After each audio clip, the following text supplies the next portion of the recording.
Okay, Bismillahirrahmanirrahim. Assalamualaikum warahmatullahi wabarakatuh. We're going to start our class tonight. Actually, tonight class is a continuity of previous class. We discussed about reinforcement, if you still remember. Let me recap a little bit. Last class we talked about reinforcement. There are two types of reinforcement, positive reinforcement and negative reinforcement. So basically, positive reinforcement, we present something pleasurable. Contohnya praises, money, food, in order to make the children repeat or continue the behavior that we like, a good behavior. So that is positive reinforcement. Negative reinforcement, which is the opposite, which is removing something pleasurable. Remove, which is opposite from positive reinforcement. Removing, for example, praises, money, food. Example, or the intention of removing the pleasurable, such as praises, is in order to stop the undesirable behavior.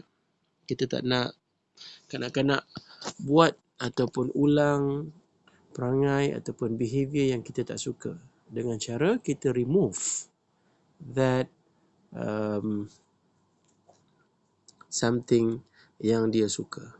So and then few of you dah bagi contoh lah. Alright. So sesiapa yang tak boleh masuk dalam kelas boleh tag saya dalam WhatsApp group. Because bila saya share screen, normally saya tak nampak notification joining the class. So maybe yang lain boleh inform saya. So saya akan skip sekejap kita punya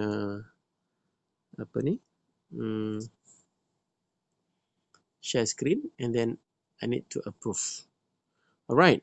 So today kita akan start another technique, we call it ignoring. So salah satu cara untuk kita change children's behavior is by ignore. Ignore technical ataupun the meaning of ignoring actually. Siapa boleh tahu apa maksud ignoring? Basically, apa maksud ignore? It's come from the word ignore. So if you refer to your manual, this situation where the teacher is not attend to the children who are behaving inappropriately. This technique is applied considering that teacher attention will only reinforce children's inappropriate behavior. Kalau cikgu bagi attention, kita risau kanak-kanak akan continue the inappropriate behavior.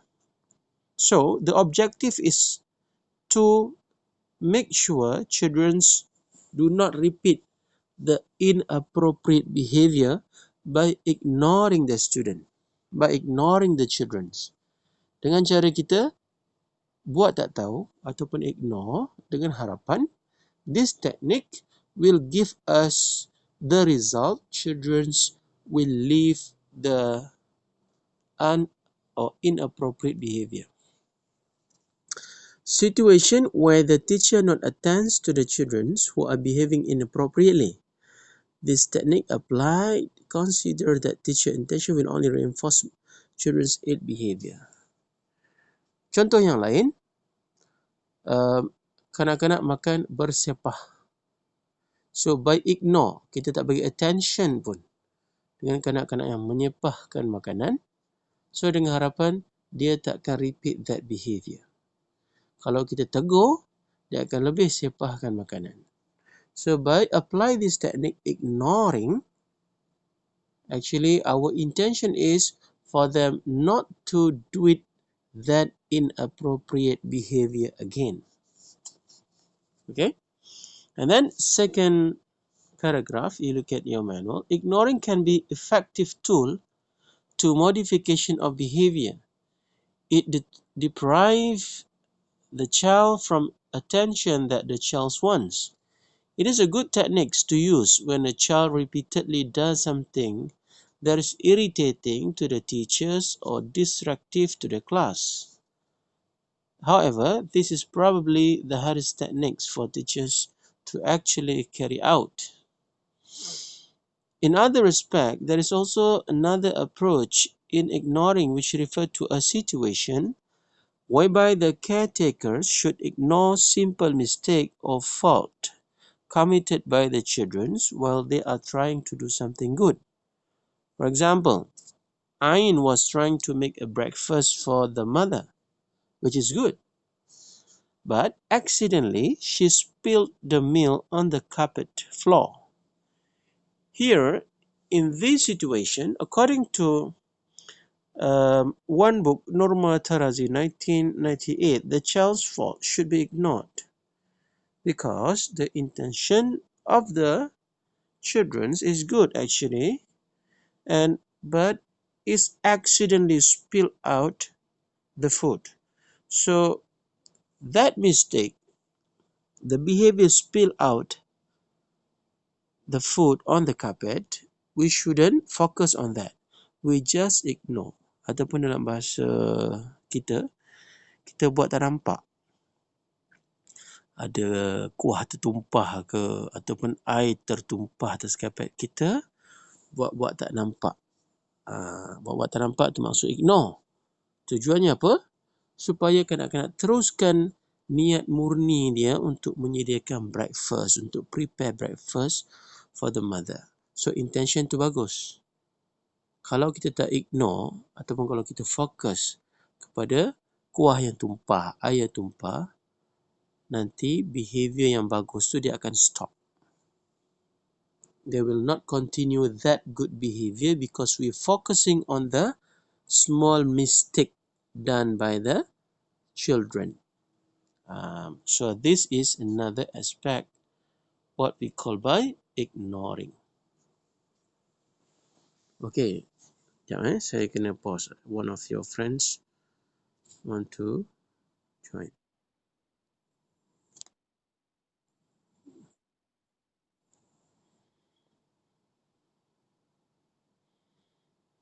Okay, so far clear.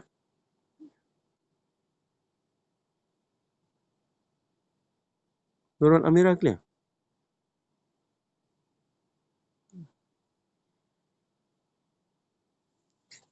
Nurul Amira? Clear?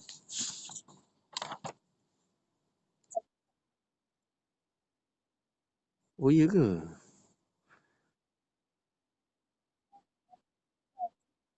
I see.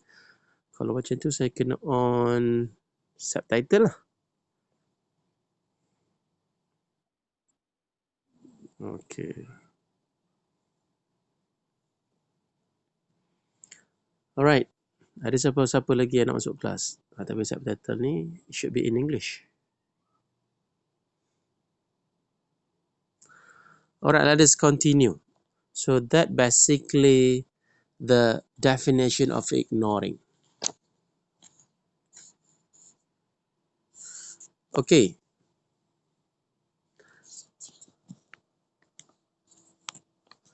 Next condition in applying ignoring. Condition in applying ignoring, there are many over there. So here in this slide, they give you the point, but the explanation you need to refer to your manual. So ada beberapa prasyarat kalau you nak apply teknik ignoring ni. Yang pertama, the first one is choosing behavior to ignore. You need to choose what behavior that you want to ignore. You cannot simply ignore every behavior. Okay, the explanation. It is inappropriate or low-level intention-seeking behaviors such as whining, teasing, arguing, tantrums, behavior that are not dangerous could be ignored. A kind of behavior done by hyperactive children should also be ignored. So means for behavior which is not dangerous, you can ignore. But for behavior which is dangerous, you cannot simply ignore. Means you have to choose the behavior. So dekat sini, the intention is to ensure that you are not overlooked with the behavior which is dangerous and not dangerous. Because ignore ni you buat-buat tak nampak. Ataupun you biar je. Purposely. Dengan tujuan supaya dia not repeated the behavior which is you don't like it. But untuk you ignore, number one, you have to choose the behavior. Behavior yang tak dangerous, you boleh ignore. Tapi kalau out of sudden you saw small children holding a scissor or a knife, which is out of nowhere, you don't know where they got that knife, you cannot simply ignore. Alright? You have to give full attention. You have to act immediately on that because it is dangerous. Okay, saya kena pause kejap. Your friends want to join.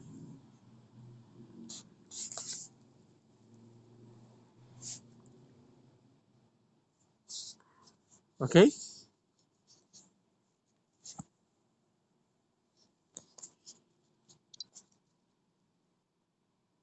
Yeah, saya buat screen share. But for now, I have to pause a little bit for a while because some of your friends want to join. Because while I'm alive, I couldn't see the notification. Okay, we continue. That's point number one. Choose the behavior. Hilang dah. Sorry. Saya kena cari balik.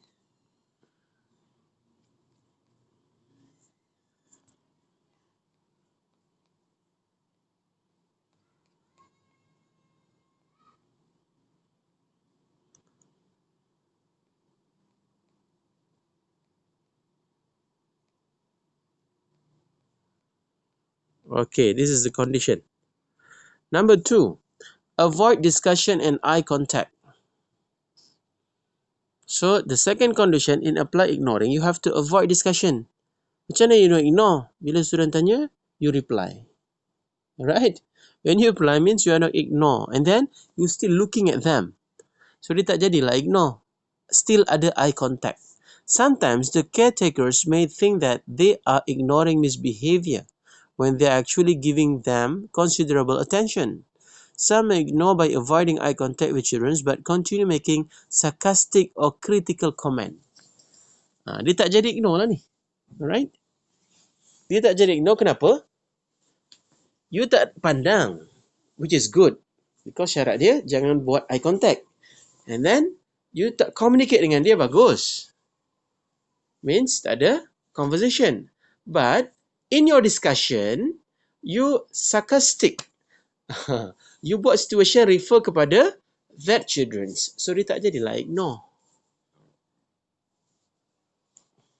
Faham? Clear tak?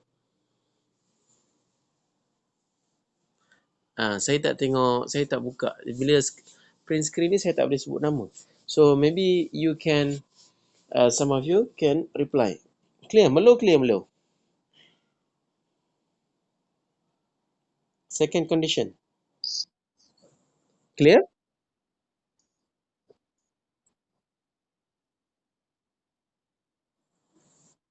Tak nampak? Yang lain pun tak nampak ataupun nampak?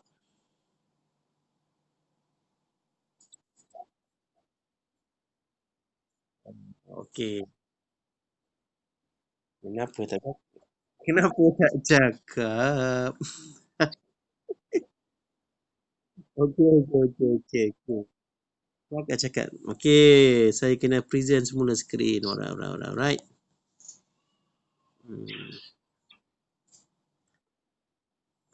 Boleh? Okey, sekarang 3, 2, 1. Nampak saya tengah scroll ni Okay, good. Okay, good.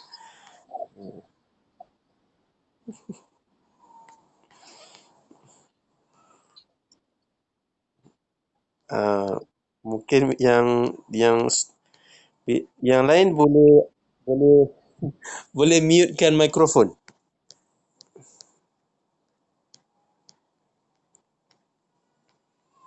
Alright.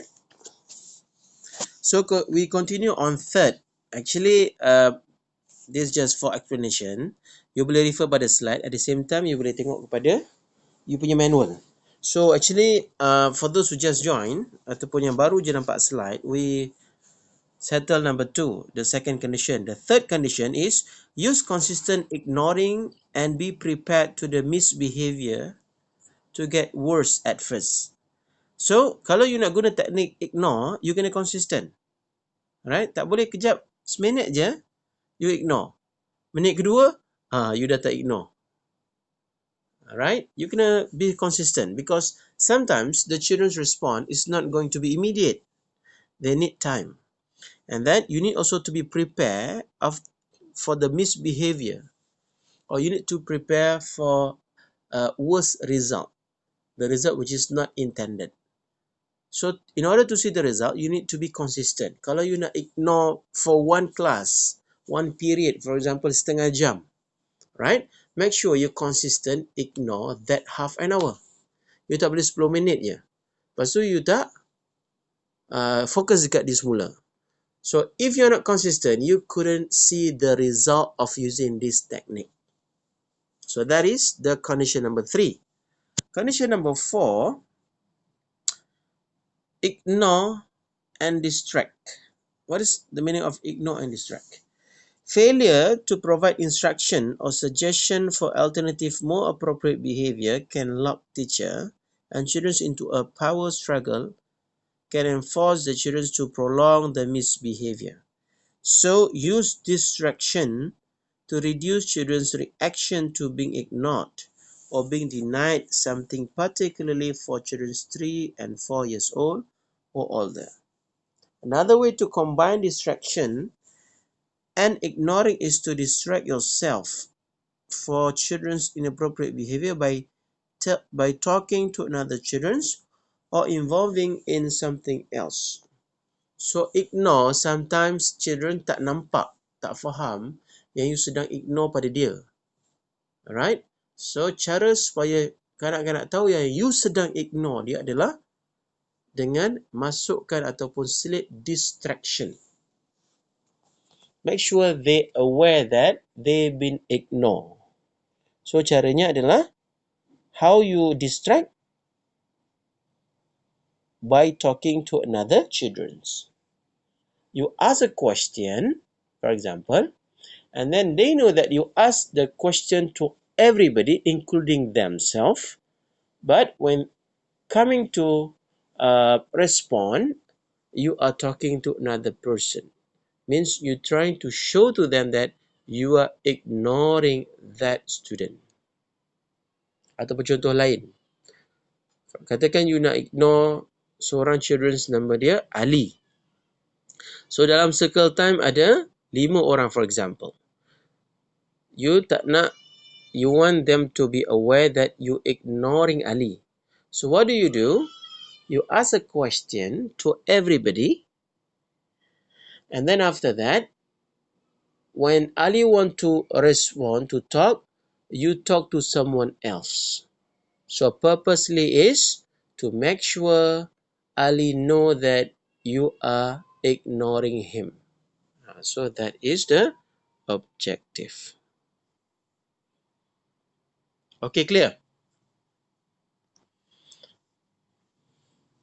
Next, we move to the next condition. Move away from the children but stay nearby. Move away from the children but stay nearby. So as it is difficult to going far away from the children because teacher or parents wouldn't be able to pay attention to and reinforce the appropriate behavior as soon as it returns. Thus, it best to physically move away only by standing up and walking to a part of the room nearby so that the caretakers can monitor the children's behavior and reinforce him or her as soon as he or she stop misbehaving. Unless if the children is clinging and physically demanding attention, the parents or caregiver may ignore this behavior by walking to the other side of the room.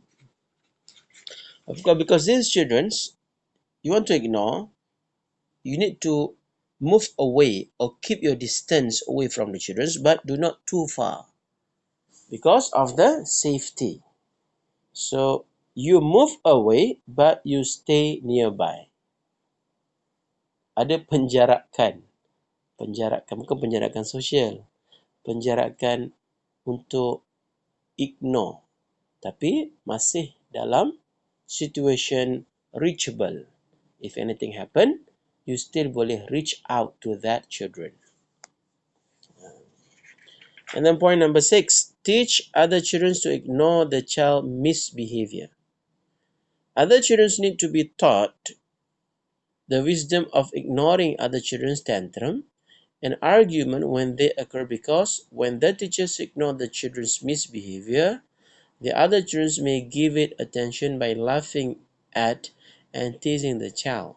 If this happens, the ignoring will not be effective because she or he is still receiving attention from others. So you also have to teach the other children the importance of ignoring. You ignore, tapi the friends is not ignore. Tak jadi juga. Bila you ignore, cooperation from the other child also important. Ignore. Then you will get the result. But if you ignore, the rest of the children's still focusing on Ali, for example. They are laughing on the misbehavior of Ali. Dia tak jadilah. Means they still get attention. Dia masih dapat perhatian daripada kawan-kawan lain. And Ali will keep doing bad behavior. Will keep repeating the misbehavior or inappropriate behavior. You ignore. Tapi kawan-kawan tak ignore, tak jadi. You ignore. And the rest of the children, you need to guide them to ignore. Kalau ada perangai yang agresif, melompat sini sana, kawan-kawan lain pun ignore. Tak layan. Then you will see the result. Okay, next, number 7, limit the number of behaviors to ignore. It is important when ignoring to identify specific behavior to focus on. Choose only one or two to systematically ignore at any given time for the teachers. By limiting themselves this way, they can more realistically expect the consistent in ignoring the misbehavior every time it occurs. The teacher will also be able to observe and monitor the effect of this technique has on a particular behavior. Apa maksud limit? Limit the number of behavior is for teachers to observe. And then pay attention to positive behavior. Parents and teachers can carefully give attention and praise to pro-social behavior, particularly to opposite of the one which is ignoring. For example, if a teacher has decided to ignore winning, she should make a conscious effort to praise the children whenever they speak appropriately.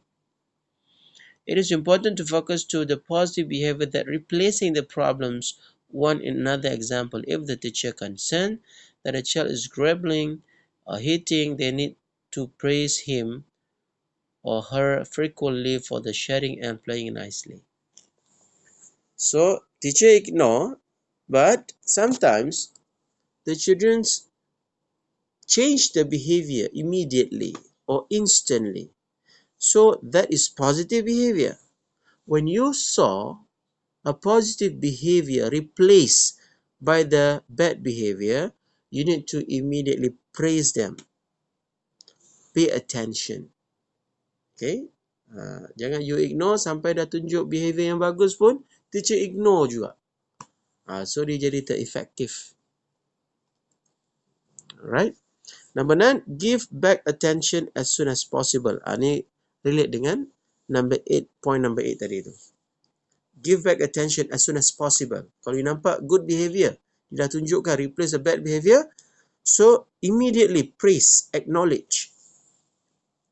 And the last one is stay in charge. Be practical in threatening children. Stay in charge. So stay in charge means do not lose focus. So by looking at this condition, number 1, choosing behavior, to ignore. Avoid discussion and eye contact. Use consistent ignoring and be prepared to misbehavior to get worse at first. And then next, ignore and distract. Move away from children but stay nearby. Teach other children to ignore the child misbehavior. Limit the number of behavior to ignore. Pay attention to positive behaviors. Give back attention as soon as possible. Stay in charge. So out of all these 10 condition in applying ignoring, yang mana yang teacher selalu buat?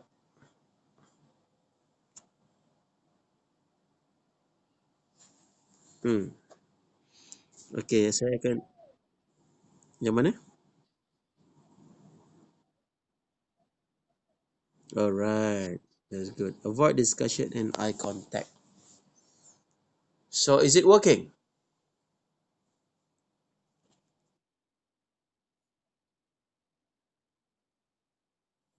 Working okay. Right. So teacher yang lain?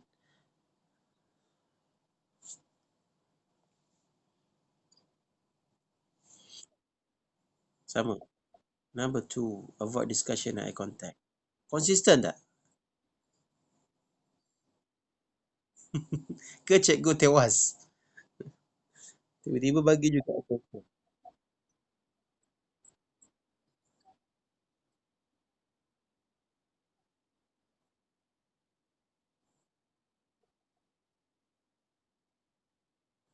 Konsisten buat. Okay, good, good.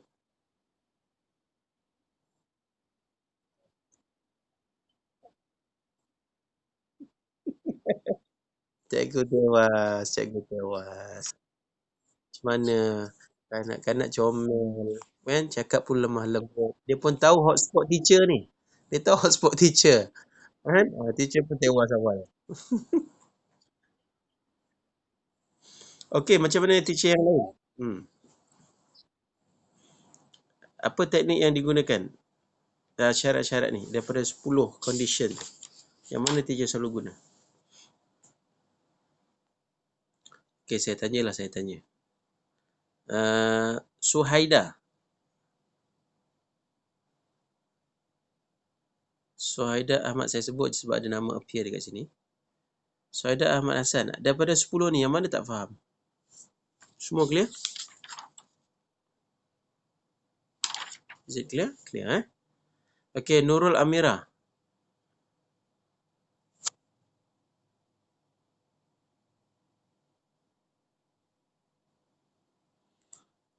Saya rasa better kita you guna suara lah, Nurul Amira. So semua boleh dengar. Boleh? Is it okay? Ataupun because you have problem in your coverage? Aini Any. Aini Any.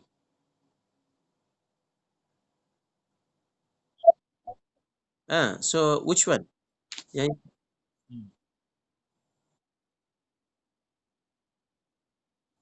nombor 6. Hanya children lain bagi kerjasama.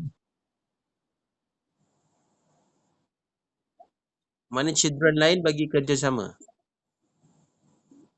So,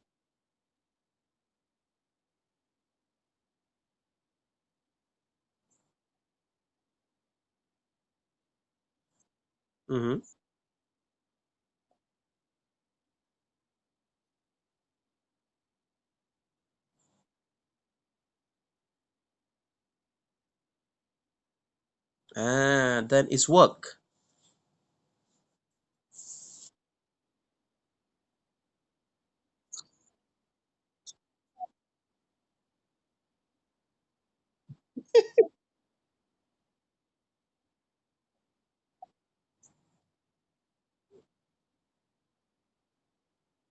Dah lali dah. Dia tak working lah. Alright. So, maknanya dia tak boleh kekerasan selalu sangat. Yes, that's why teknik betul-betul. Thank you. So actually that's why this technique dia ada banyak. Alright. So kita tak boleh fokus dengan satu teknik saja. Sampai kalau teacher ini tu bagi tahu, student dah lali, dah tahu dah. Dan dia pun tak kisah, it's not working. So children ni mana dia berfikirlah, dia pandai. So intention kita adalah we want children to focus, to change the misbehavior, inappropriate behavior to be changed. Sebab our intention is to manage their behavior. Nama subjek ni pun managing young child behavior. So kalau teknik A kita dah pakai, it's not working, kita tukar teknik lain. Alright. So sebelum ni kita guna reinforcement and then this ignoring. So ada banyak. So yang utama adalah cikgu kena creative dan aware. That's why point number 10, stay in charge. So means teacher alert. So sometimes works, sometimes it's not working. So while it is not working, then change to another technique. So we move to another technique. We call it redirection ataupun substitution. Substitution atau redirection.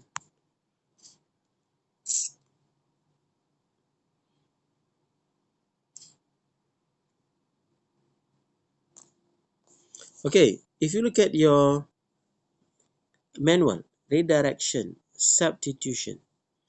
So redirection and substitution means that we use these techniques to change the child behavior by giving him something else, which is something desirable, in the place of what he already have. This technique is effective for younger children, especially 3 years old. It should not be routinely used with older children who need the guidance to solve social problem in an effective way. This redirection can be non-verbal, verbal, or physical in nature. The advantage of this approach is that it does not draw attention to the children's misbehavior from other children and does not distract the classroom work being carried out. Dia tak mengganggu kelas. Kenapa? Because it can be non-verbal and it can be verbal. So some techniques in using redirection. Okay, kita tengok beberapa teknik yang menggunakan redirection ataupun substitution. So number 1, use non-verbal signal, prompts and picture cues for redirecting. Okay, saya share screen lah. Sekejap ya.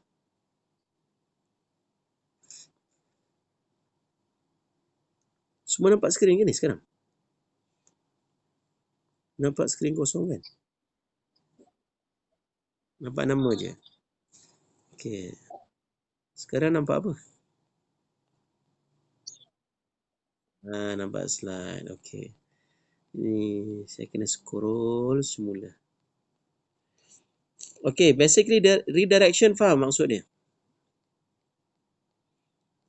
Definition, substitution. They come from the word substitute. Substitute ni apa? Redirection apa? You give another direction. You twistkan dia. Actually, this technique sesuai untuk kanak-kanak yang lebih kecil usianya. 3 tahun sesuai.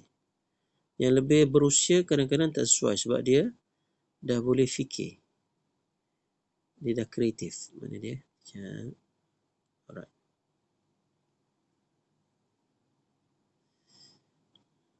Okay, redirection.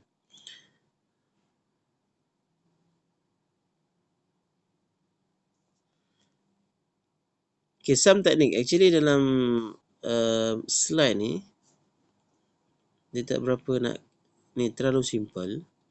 So, no point juga saya share a slide. So, better look at your manual.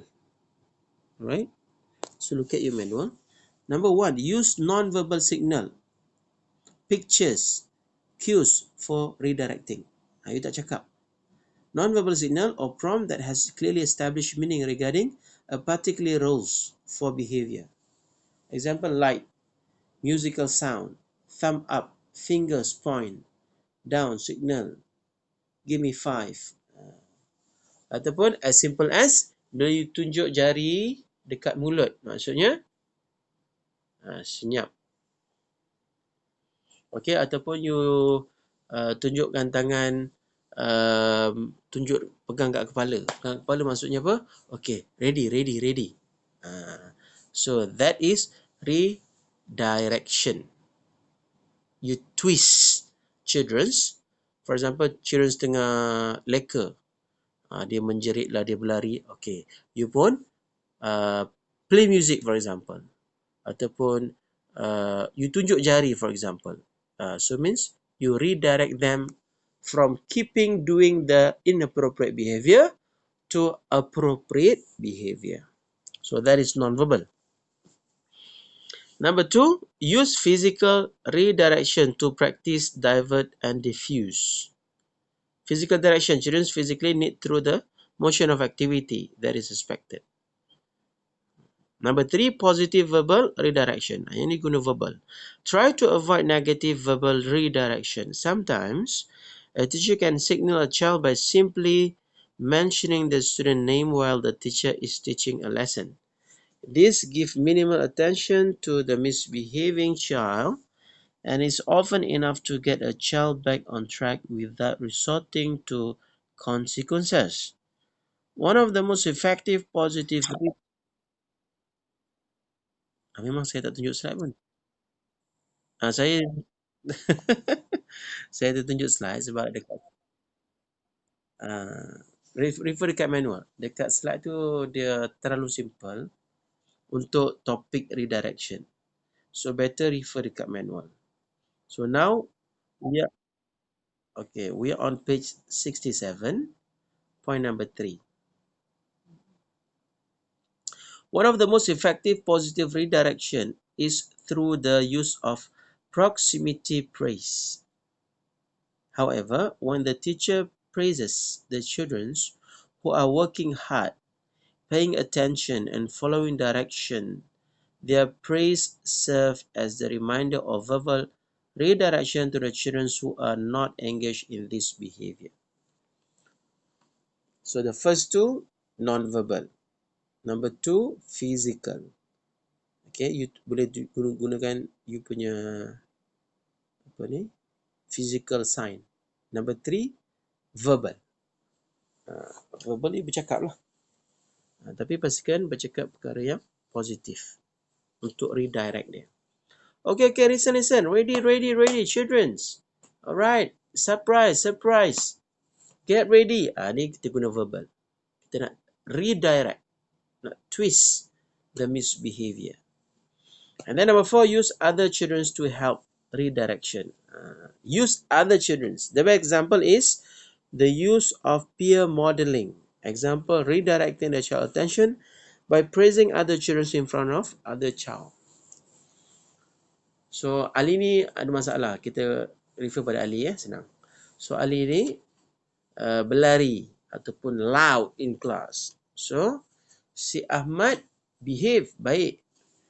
So kita nak redirect si Ali ataupun other children yang geng Ali yang a little bit naughty in class, kita pun bagi contoh. Ahmad okey. Tengok Ahmad. Ahmad bagus. Ahmad buat kerja. Ahmad buka buku. Ahmad speak nicely. Ahmad speak slowly. It's not shouting in a class. So follow Ahmad. Ahmad show a good behavior.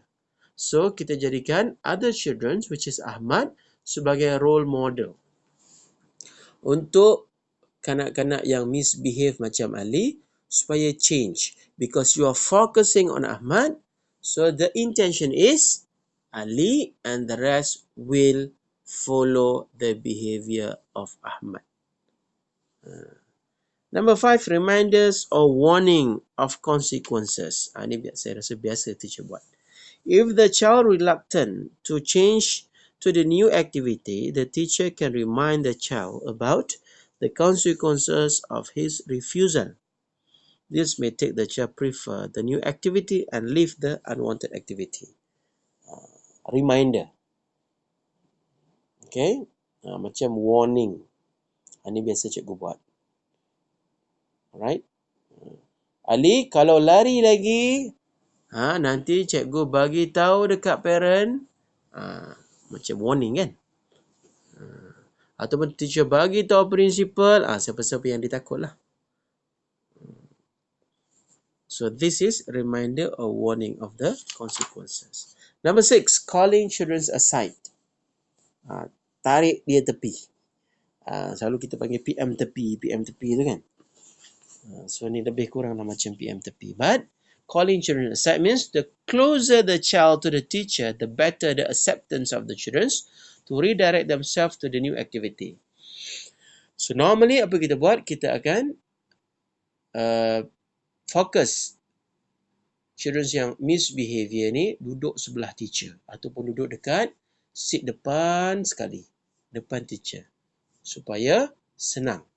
Teacher fokus dekat children yang misbehavior. Stop the misbehavior activity. And the last one, number 7, reinforce the expected behavior. To the end, the intervention.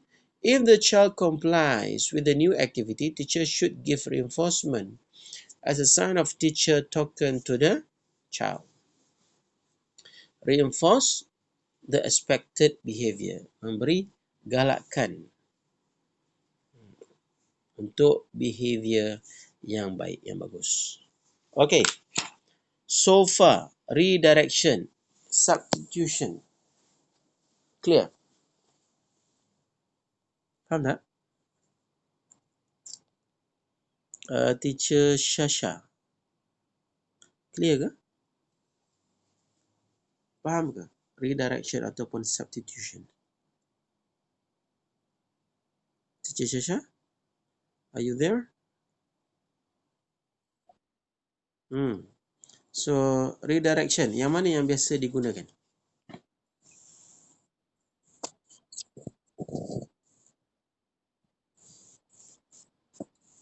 Yang verbal ke, non-verbal ke, yang mana?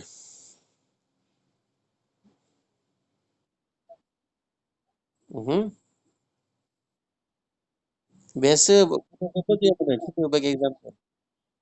Warning Selalu teacher warning apa? Dengan kanak-kanak yang nakal ni apa teacher warning?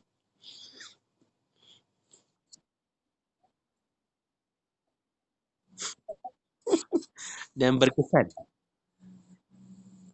Berkesan ke teacher?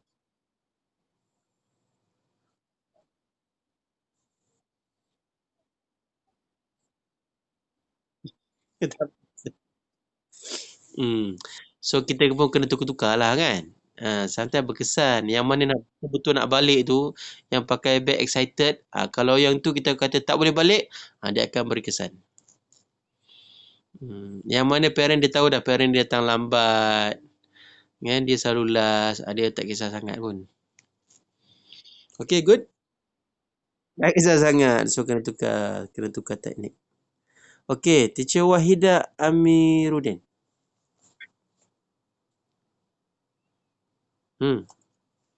Yang mana selalu teacher guna untuk redirection? Teacher Wahida, you there? Tak ada. Okay, Teacher Suhaida Ahmad Hassan. Teacher Suhaida.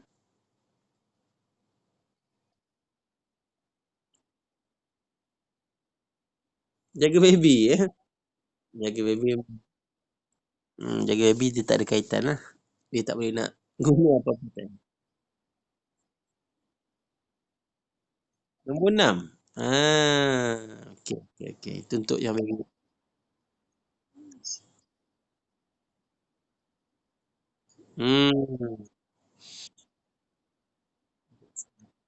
Okay. Dan berkesan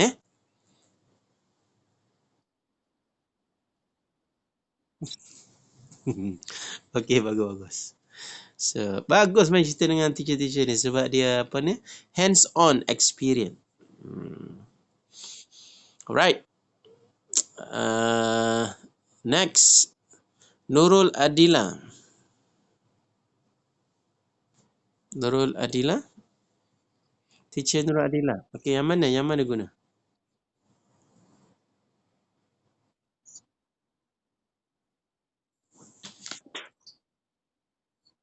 Okey, okey, saya nak tahu yang number one.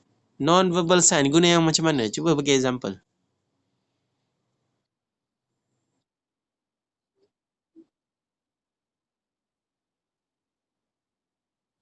Ah,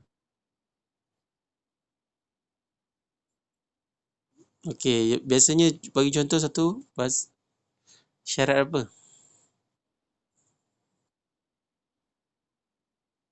Hmm.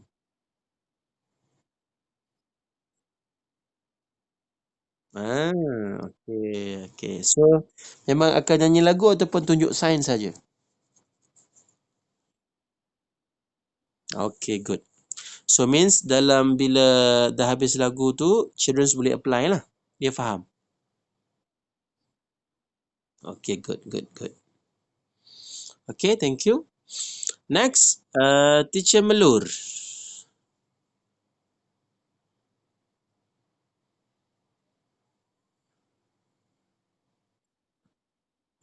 Dah ke tadi? Belum? Teacher Melur guna yang mana? Belum. Teacher Melur guna yang mana?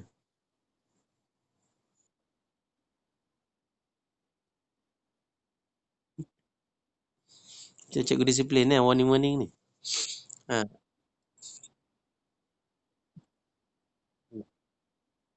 telefon polis. Teacher Melur ni kita guru teacher yang garang ke apa? Ditakuti ke di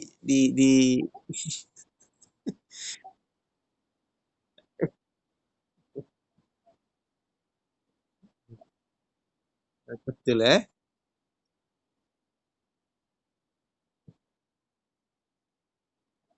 Oh, terpaksa suami jadi polis.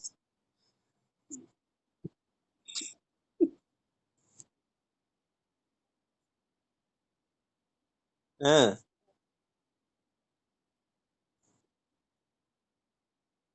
Hmm. So dia percaya ke tu polis? Dia percaya lah tu polis.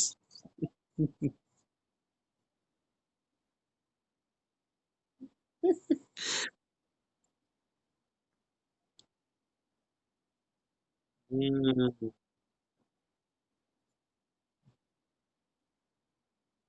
Hmm. Ini untuk berapa tahun? Untuk berapa tahun? Yang telefon polis ni. 6 tahun ya? Hmm. Berat kes ni kalau sampai suami pun terjebak sama dalam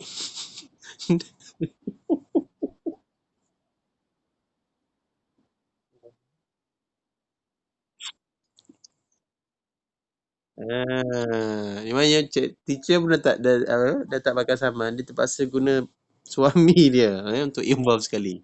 Berat kes ni. Hmm. Okay, thank you teacher, thank you. Alright. Next, Teacher Lenny. Teacher Lenny Mahyuna. Teacher ada ke? Teacher Lenny ada ke? Tak ada. It's okay. Teacher Hazimah. Teacher Hazimah ada ke? Okay, tak apa. Tak ada juga. Teacher Hanisa. Selalu guna yang mana?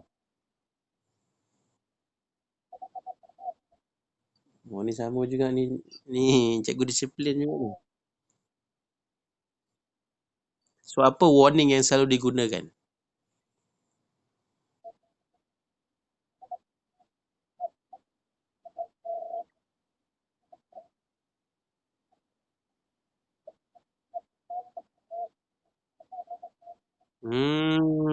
Menangis ya? Menangis. Takut sangat ni kalau menangis. Okey, usia berapa tahun dia menangis tu?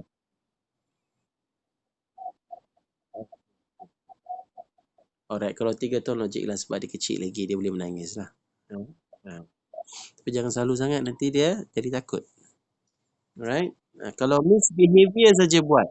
Yang kecil-kecil jangan buat sebab dia kecil lagi.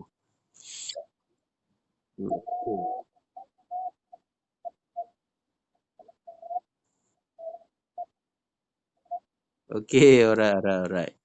Okay, thank you teacher Azimah. Okay, next teacher Hafizah. Teacher Hafizah, selalu guna yang mana?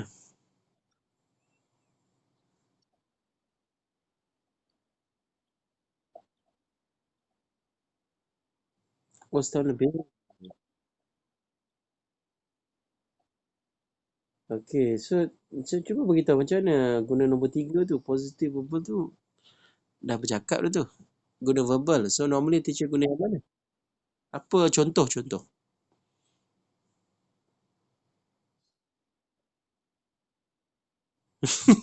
Dia faham ke setahun lebih? Kalau tak faham, try and error. So normally untuk setahun, yang kecil ni kita boleh guna yang non-verbal lah. Guna signal. Ya betul. Alright. Setahun Okay, thank you teacher. Okay, next teacher Fatia. Teacher Fatia? Muhammad Yusuf? Not in the house, okay. Teacher Faridatul Farha. Teacher Faridatul Farha? So normally teacher guna yang mana?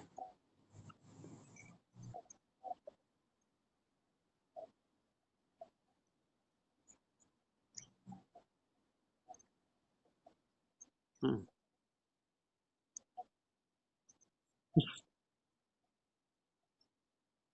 Hmm.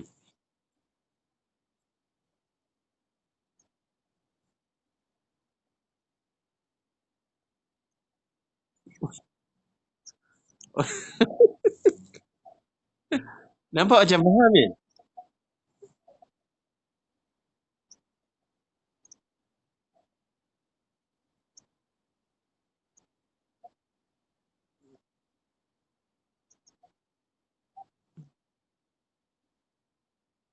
Hmm.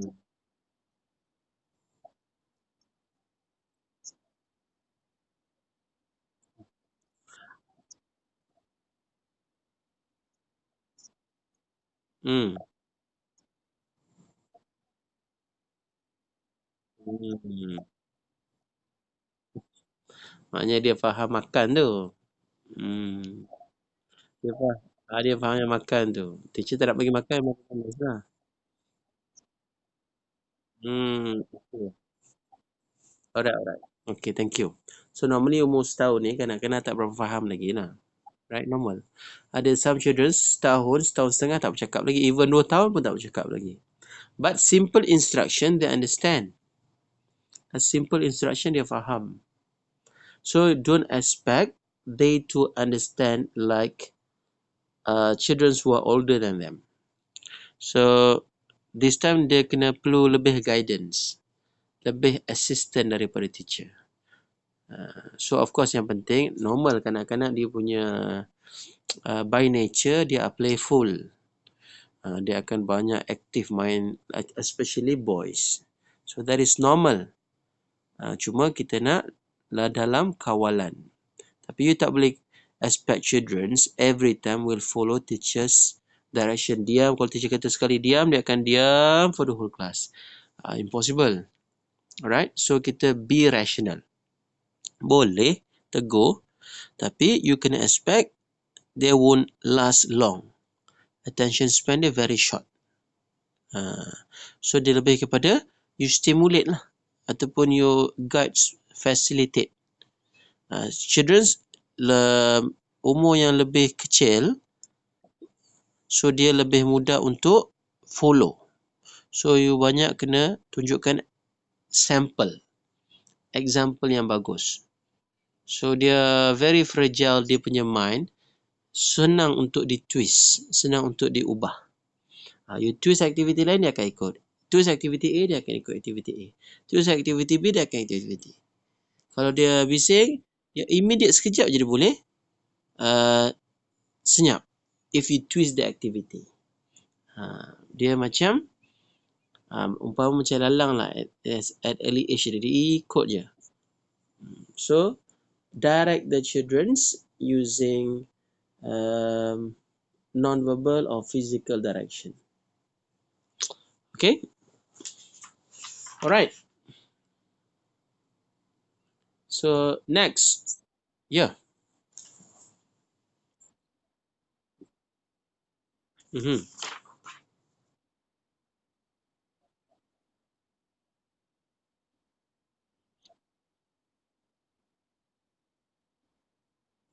Okay.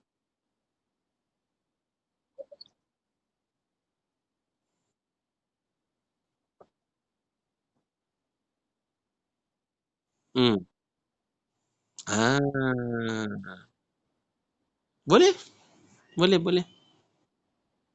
So means you tak guna verbal, you just guna signal, tunjuk phone, dia tahu. Ni umur berapa tahun? 5 years. Okay, dia faham lah tu. So normally apa yang teacher warning dengan dia? Sampai dia takut kalau tunjuk phone tu.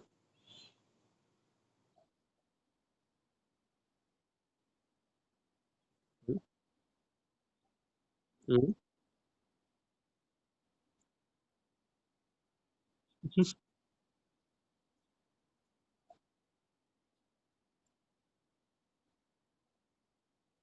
Ah, okay. So how naughty that boy? Boy or girl?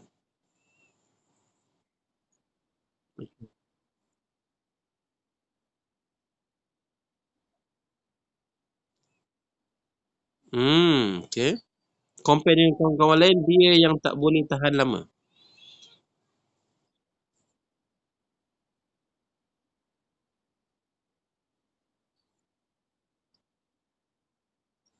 Hmm.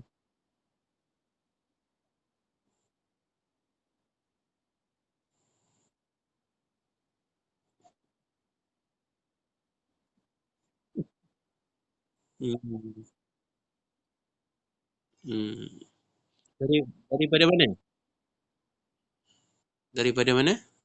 Muhammad. Malaysian. Okay. Anak anak ke berapa?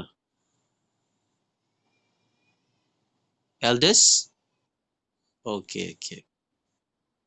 Okay. So dalam tu ada berapa budak international dalam kelas?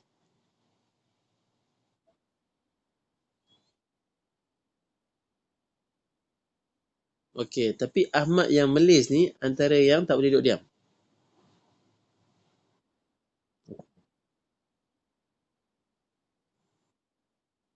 Okay, due to autism dia lah.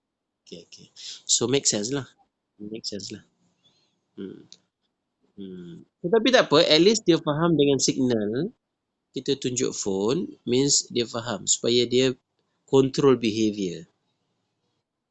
Kan? So signal kita adalah supaya dia control behavior.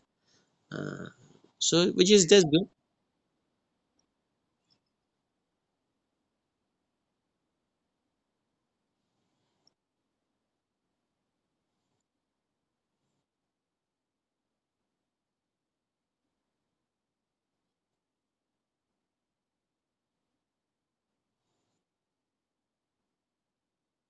Hmm. Kalau due to dia punya sakit. Hmm. Hmm. Okay, teruskan, teruskan. Teruskan.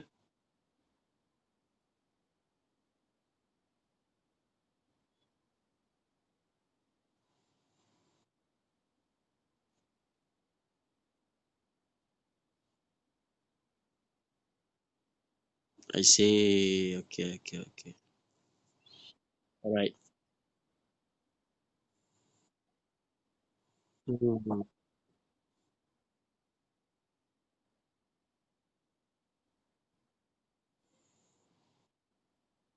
Hmm. Okay. Faham, faham. Okay, okay. So because of dia ada symptom mild autism, kan? You kata dia ada mild autistic kan? Mild autism. So maybe that is due to dia punya problem tu lah. Mild. So apa yang you boleh buat adalah cuba redirectkan instead of dia nak control. Means dia attention seeker. Attention seeker kan dia? You kata dia attention seeker kan? Hanya dia nak your attention, and kalau boleh dia nak control teacher seorang saja. So apa kata jadikan dia ataupun pairkan dia dengan kawan lain. Bila aktiviti, pairkan dia dengan kawan lain. Supaya dia boleh belajar terima, when you give instruction, actually instruction not only for you alone, but this activity together. Maknanya you bagi attention pada dia dan kawan dia. Untuk dia belajar share lah. So kadang-kadang kanak-kanak macam ni, dia kena belajar sharing. Dia dah terbiasa dia seorang attention pada dia seorang saja. Apa dia nak, dia dapat dia saja. So this time dia kena belajar share.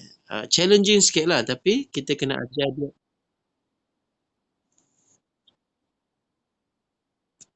Okay, kalau macam tu kena ajar dia share. Bila dia dah belajar sharing, yes, bila dia dah belajar sharing, so dia akan appreciate, lebih seronok sharing sebenarnya. They can enjoy together with others, lebih meriah. Tapi of course lah, dia ambil masa. So it's not only happen to Muhammad. Actually kanak-kanak lain tak ada simptom autism pun, kalau dia tak belajar sharing, so they always want to control. Dia nak belonging pada dia saja. Sebab dia takut attention tu akan pada orang lain. So teacher kena guide, kena teach dia konsep sharing. Dan cikgu kena bagi dia nampak sharing is more enjoyable. Lebih seronok. We share happiness more. Kanak-kanak, kawan-kawan ni boleh ketawa sama-sama. Seronok sama-sama. The value of sharing tu cikgu kena nampakkan. Supaya dia belajar. Sharing tu lebih best. Sebab selama ni dia belajar seorang-seorang lebih seronok. Yang dia belajar, bila cikgu bagi attention ke orang lain, so attention kat dia hilang. So yang dia tak nak hilang tu. Yang dia tak nak adalah miss that attention.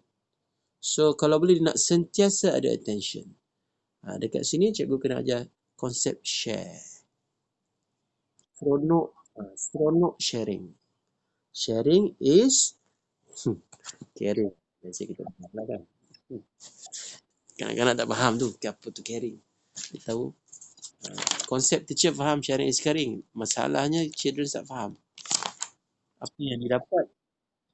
Apa yang dia dapat daripada share? Yang banyak dia tak dapat bila share. Kan? Makin kurang dia lah bila share. Cikgu faham konsep sharing is caring, tapi the problem is children tak faham konsep sharing is caring. Yang dia faham, bila share makin sikit dapat ataupun tak dapat langsung. Itu dia tak seronok untuk share.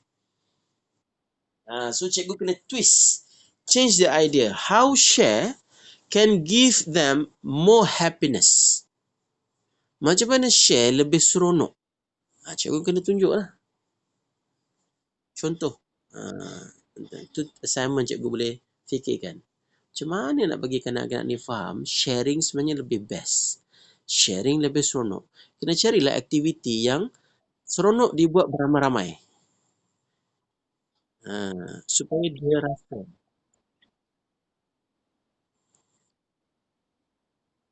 Tak semestinya sharing food. Kan? Mungkin sharing. Okey, saya bagi contoh lah. Sebenarnya ada banyak. Okey, saya bagi satu contoh. Aktiviti apa yang kalau kita buat ramai-ramai lagi best daripada seorang-seorang? Gelak seorang-seorang dengan gelak ramai-ramai, mana lagi best? Buat ramai-ramai. Jadi, fikirkan satu aktiviti yang children boleh ketawa ramai-ramai. Ah, yes, circle time boleh. Kadang-kadang ketawa seorang-seorang tak best. So, yang point dia adalah kita nak dia nampak the value of together. Together tu best. Untuk seorang-seorang dia tak jadi. Dia mesti jadi ramai-ramai. Itu value yang kita nak dia nampak. Dan repeated. Baru dia belajar sharing is seronok. Sharing is best. With friend is better than alone. Okay, cikgu boleh fikirkan aktiviti tu. Boleh. Clap hand seorang-seorang. Best tak? Meriah tak? Kalau clap ramai-ramai, seronok kan? Yes. Itu salah another contoh lain. So daripada situ, cikgu boleh teach the value of sharing. The value, actually sharing is togetherness, idea dia. So, yang cuba dia highlightkan adalah together is better than alone. Together is, apa dia? Sekali lagi.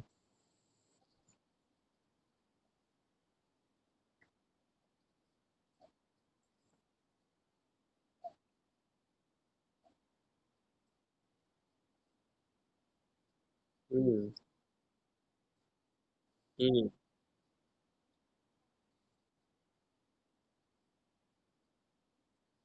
Ah.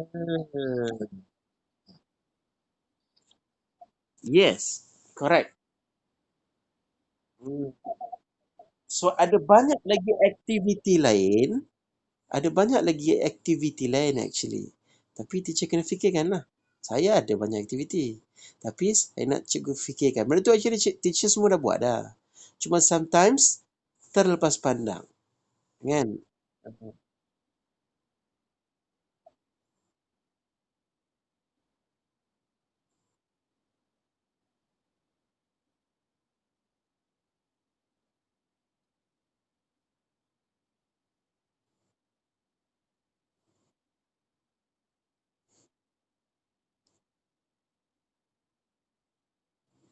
Yeah.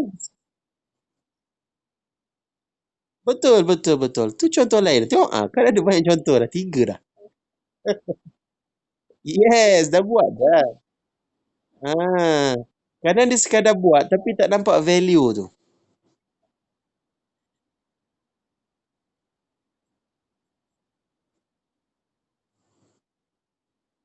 Ah. Berlagu-lagu lagi. Kan? So, kalaulah teacher boleh buat dengan intention untuk children yang tak suka share, untuk share. Children yang suka buat benda sendiri-sendiri, nak buat dengan kawan-kawan. Cikgu buat dengan intention, you will see the result. Sebab this time, you akan lebih fokus pada dia. Faham tak? Kalau sebelum ni cikgu just buat saja tanpa ada intention. So this time cikgu buat aktiviti dengan ada intention nak educate Ali for example yang tak suka share. Ali yang tak suka mingles, tak suka buat aktiviti ramai. Fokus dekat Ali supaya dia belajar. Consistently, purposely buat aktiviti. So teacher will see the result. Okay. Clear? Okay. So and then yang ketiga, prevention. Alright. So prevention basically, okay, saya nak share screen lah. Okay.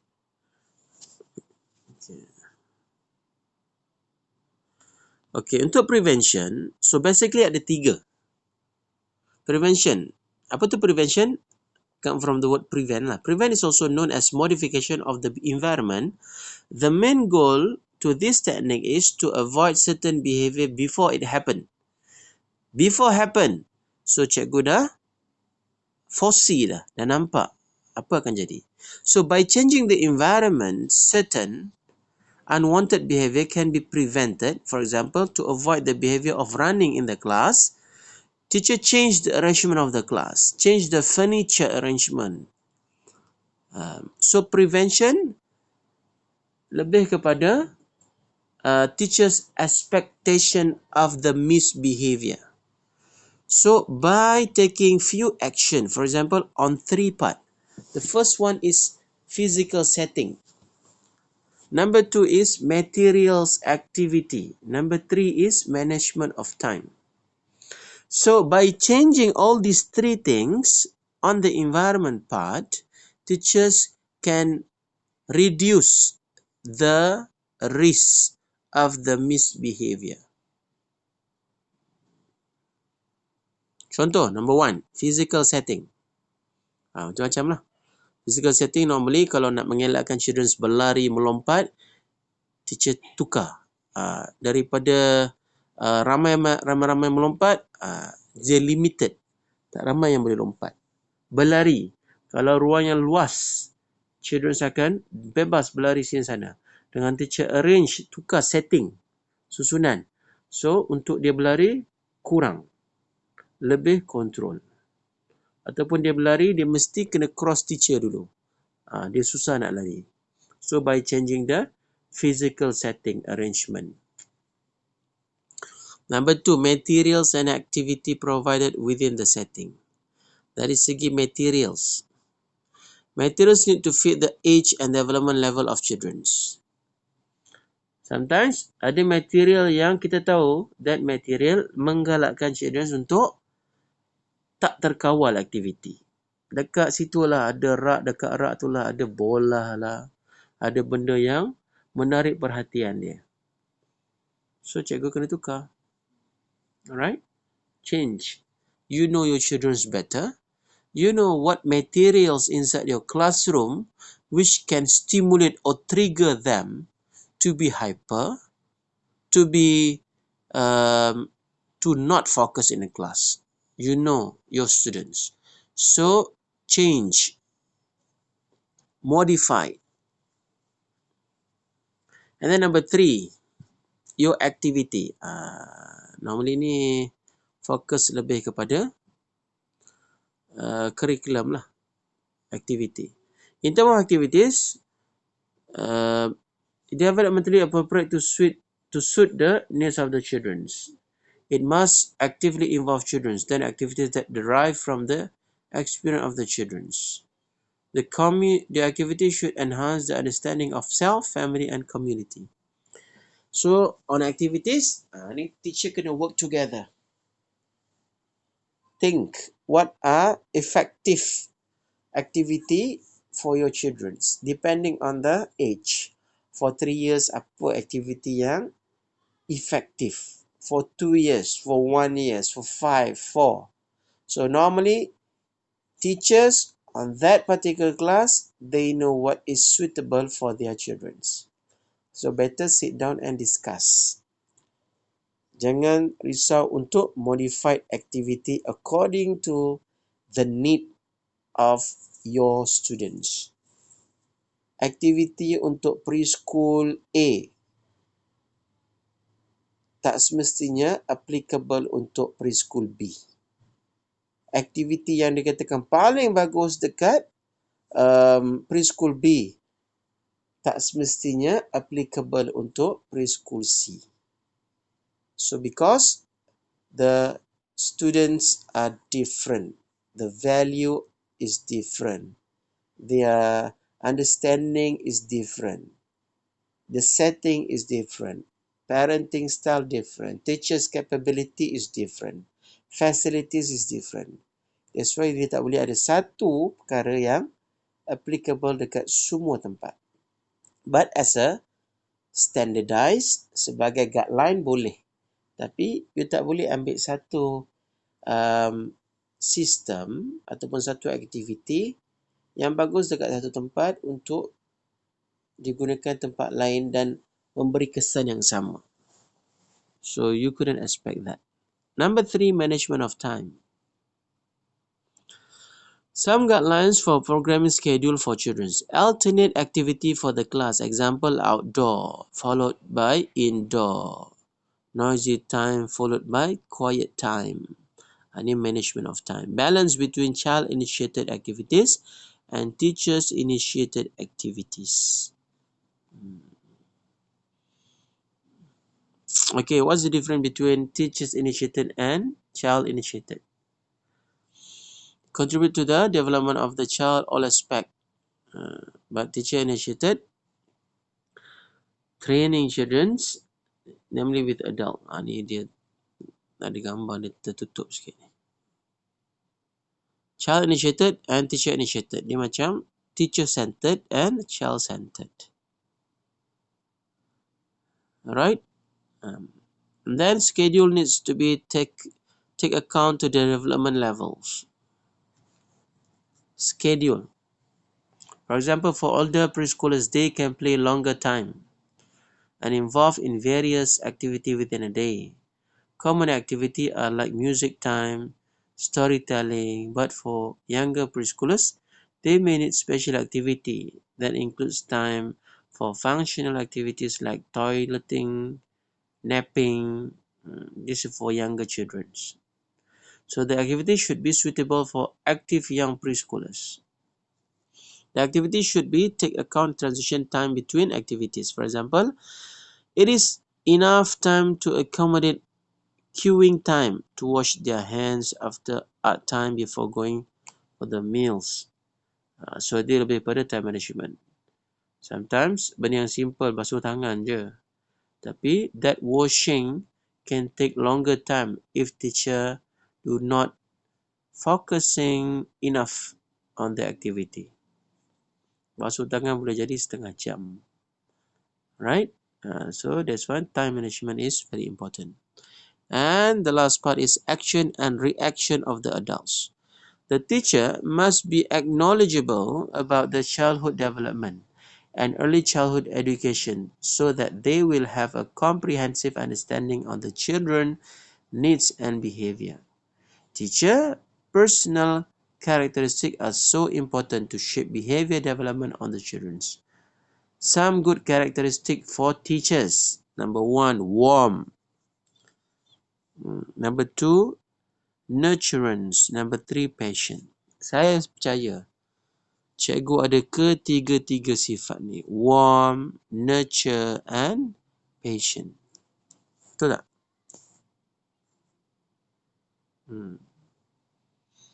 Okay, habis. Number 3 is prevention. Clear So siapa dekat sini, dekat preschool dia always change setting. Bulan ni lain, minggu ni tukar setting lain. Ada ke?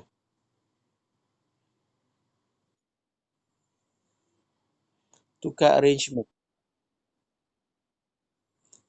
Ada? Siapa sini dekat sekolah, dekat kelas dia suka tukar-tukar arrangement?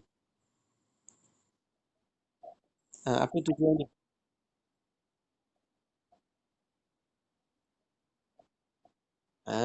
Tukar-tukar kawan.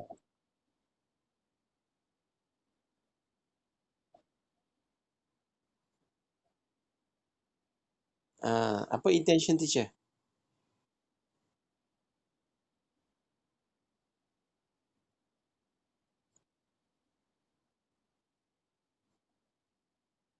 Okay, dari segi misbehavior.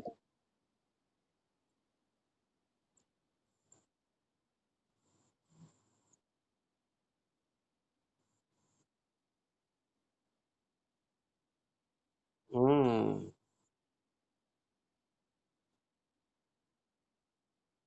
Okay.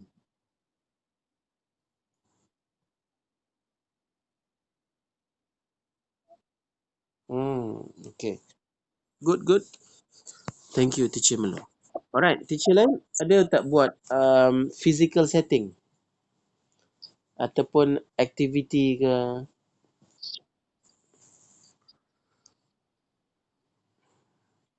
Okay. Dan yang mana? Yang mana satu?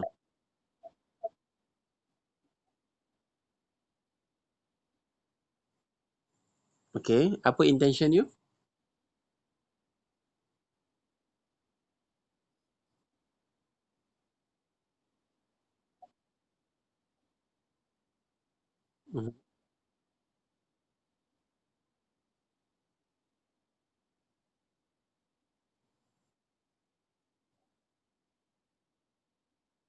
Okay.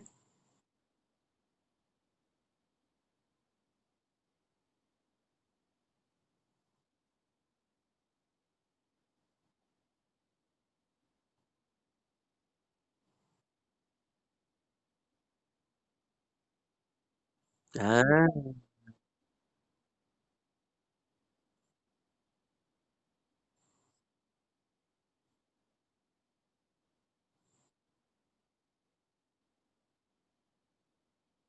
Hmm.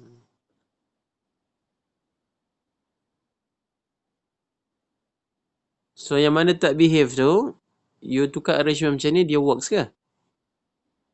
Ah.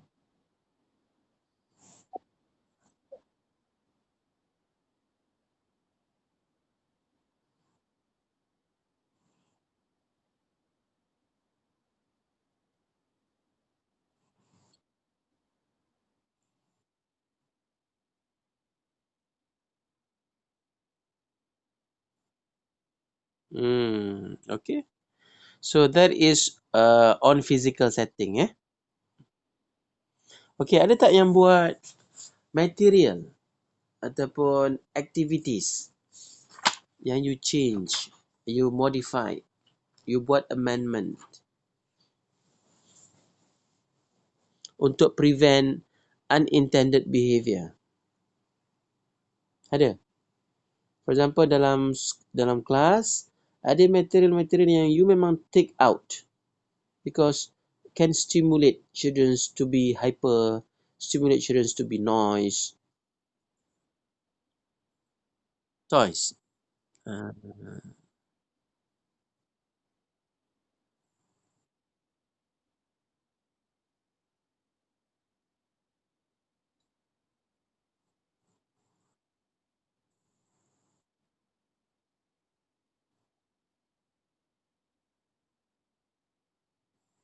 okay, right.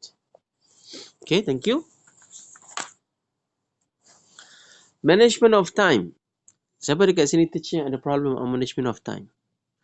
Beratur, nak line up saja queue pun ambil masa. Tak boleh nak control. And then you do something in order to control, to manage the time.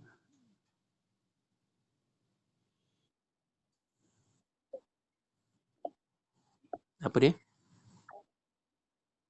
Counting, okay. So, untuk age berapa? 5. So, works lah. Alhamdulillah. Okay, good.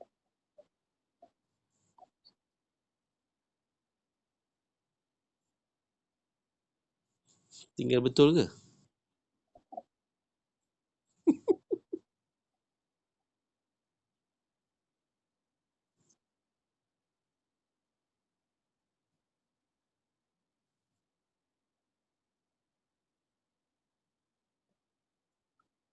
I see, I see. Okay, good. Alright.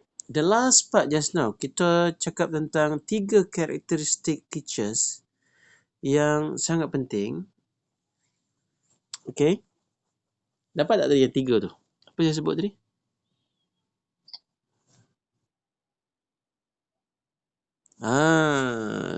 So actually characters teacher are very important in order to help children's modified or intervention, doing intervention in order to control or manage children's behavior.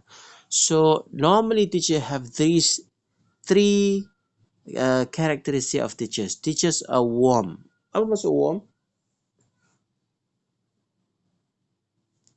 Teacher apa maksud warm? Bukannya cikgu suam-suam nak demam, tengok temperature.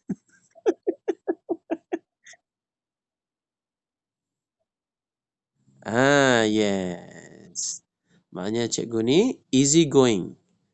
So sentiasa welcoming, approachable. Yes, menyenangkan. Bukannya menggarangkan. Hmm. Yeah.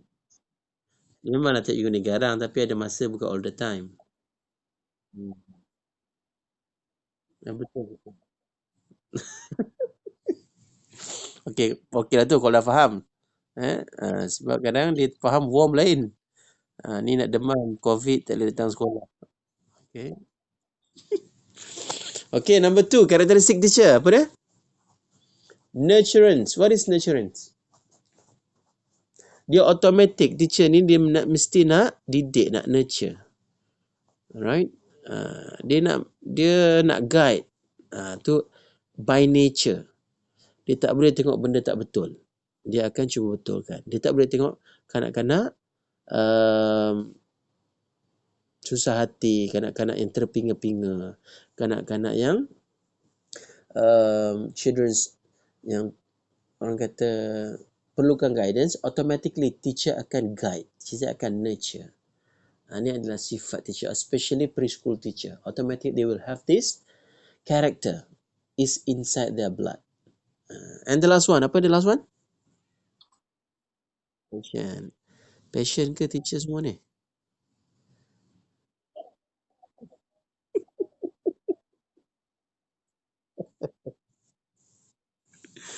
Uh, uh,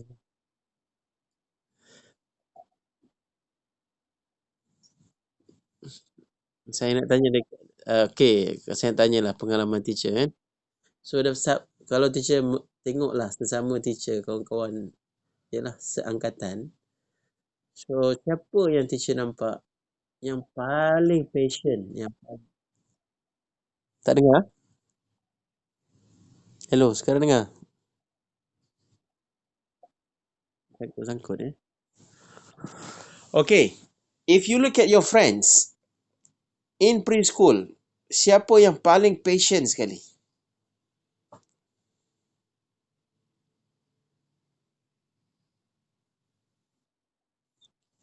Yang paling penyabar lah.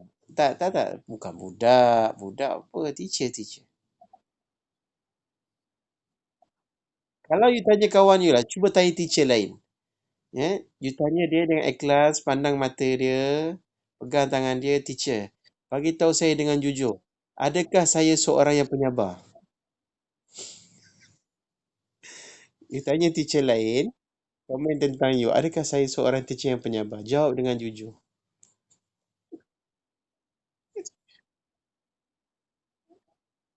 Darah panas. Darah panas ni esok jangan datang sekolah. Uh, InsyaAllah, okay, good. Panas Eh?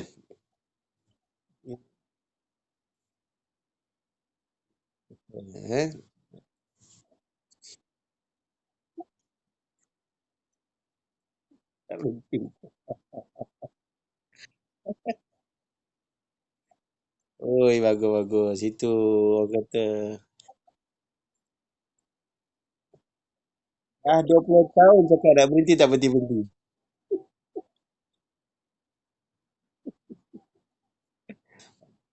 Itu maknanya memang penyabar. Tinggi tahap kesabaran tu. Eh? Beruntung anak murid dapat teacher tu ni.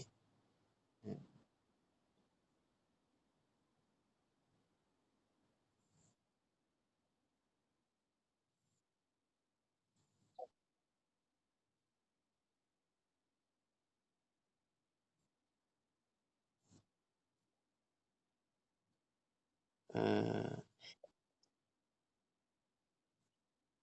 namanya hmm. Hmm.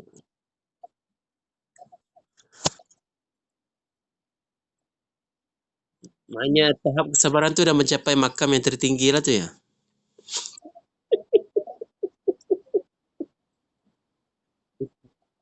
Sampai tak ada cakap apa dah. Maknanya dah sampai makam yang tinggi lah tu.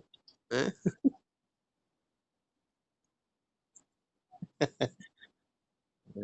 Itu tanda-tanda sampai tahap tinggi lah tu. Tahniah cikgu. Yang mana dah mampu diam dan tenang. Itu dah mencapai makam yang tertinggi. Tapi of course, working with early childhood preschoolers plus international, the challenging is more. Alright. So along the way, the longer you are in this industry, the more you understand. Sebab berkata pepatah, sekilas ikan ha, di air. Dah tahu dah jantan ke betina. Maksudnya budak baru masuk you dah tahu dah. Ini macam mana je. Kan? Ni pengalaman lah, ni experience. Dia punya nakal boleh dengan mak-mak sekali kan. Ah, dia tengok dengan ekor mata je parent tu. Dia dah boleh bagi macam-macam conclusion dah. Tapi kita cuba elakkan daripada terperangkap dengan labeling. Kita tak boleh simply label kan. Sama juga macam children. Walaupun kita nampak potential, tapi still kita reserve. Mungkin ada another side children ni yang bagus yang kita tak nampak. So labeling actually is a trap. Bila kita start label, so actually kita dah tutup opportunity for improvement. So avoid labeling. Tapi kalau kita ada perception ataupun expectation untuk prevent, that is good. Kita dengan pengalaman kita yang ada, kita nak ambil langkah prevention. That's good. Tapi kalau kita label, kanak-kanak Ahmad ni budak baru ni mesti jadi budak paling nakal ni. Itu dah jadi labeling. Labeling is not good. You close the opportunity of change. Tapi kalau for change, ataupun kita panggil untuk prevention, dia kata ini budak ni ada potensi ni jadi budak nakal sekejap lagi ni. Teacher mesti prepare some activity, prepare something supaya dia tak lebih galak lagi. So this is okay, right? So alhamdulillah, insyaAllah. So I believe that with all your quality characteristic, warm, your heart is warm, your heart is patient, your heart is nurtured, insyaAllah. Okay, the children will benefit more. Plus dengan kesabaran tahap makam tertinggi ni, insyaAllah children ni akan membesar menjadi orang yang berguna satu masa akan datang. One thing teacher kena believe, one thing teacher kena percaya, apa yang teacher tuai hari ini akan memberikan hasil. Sometimes bukan pada anak yang teacher jaga. Sometimes hasilnya pada anak kita. Yes. Berkat kesabaran kita menjaga anak orang lain yang macam-macam ragam, hasilnya nanti akan kita dapat reward pada anak sendiri. Yes. Kalau kita pegang tu, insyaAllah lah kita akan hadapi hari-hari mendatang challenging with new students dengan hati yang bersemangat. Sebab you will get the prize with your own kids. You jaga anak orang elok-elok, insyaAllah satu hari nanti anak kita pun akan dijaga dengan elok. Okay? So far any questions? Clear? Alright. Okay. So kalau clear, itu saja. So last untuk exercise simple. So gunakan pengalaman yang ada. Teacher daripada 3 yang kita discuss tadi, prevention, redirection, and then juga ignoring. Okay, cikgu share ikut your punya experience, which one is work better on your own personal experience. Okay, and then ceritakanlah kenapa dia berkesan. You boleh bagi example yang real yang teacher dah pernah alami. Okay? So simple saja. So actually mungkin benda tu boleh recap dan boleh ingat point-point tu. 3 benda ni. tiga teknik ni. Ignore, kemudian redirection ataupun substitution, and then the last one is prevention. So compare and contrast within these three, which one, according to your personal experience, work better. And then you can biasa submit dekat new.